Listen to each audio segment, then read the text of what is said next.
Hi guys! Tara, samahan niyo ako at ako'y magluluto ng kakaninging biko. Ayan guys.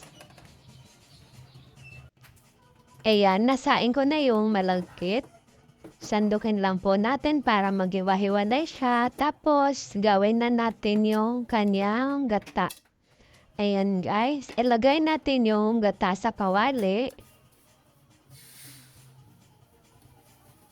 Haluin lang po natin ang tuloy-tuloy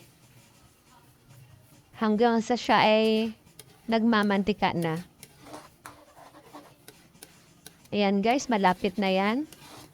Tuloy pa rin po natin yung paghahalo.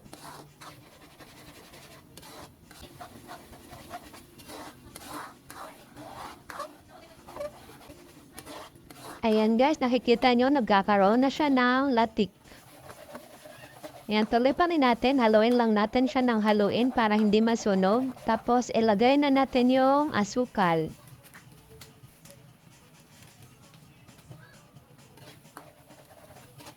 Ayan. Haluin lang po natin ng tuloy-tuloy kasi masusunog po yan kapag hindi natin ninalo na tuloy-tuloy.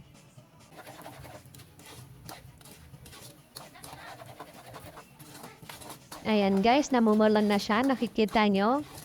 Naghalo na yung asukal at saka yung latik. Ayan, napakaganda na ng kulay niya guys. Ang bango. Lagay na natin guys yung malagkit na sinaing. Pag nagsaing po kayo ng malagkit, kailangan hindi siya lutak. Sakto lang yung sabaw niya para hindi siya malambot. Ayan, tapos pag nalagay na natin lahat yung malagkit, haluin lang po natin para mag-mix yung latik doon sa ating malagkit.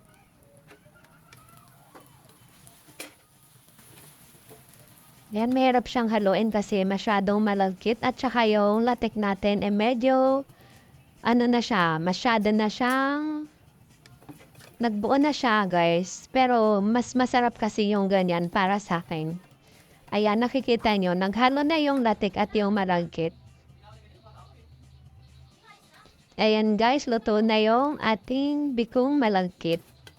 Ang kagandahan dito sa ginawa ko guys, kasi hindi mo na kailangang budburan pa ng latik yung ibabaw. Kasi nakahalo na mismo yung latik doon sa malagkit. Ayan. Tapos na. Thank you guys for watching.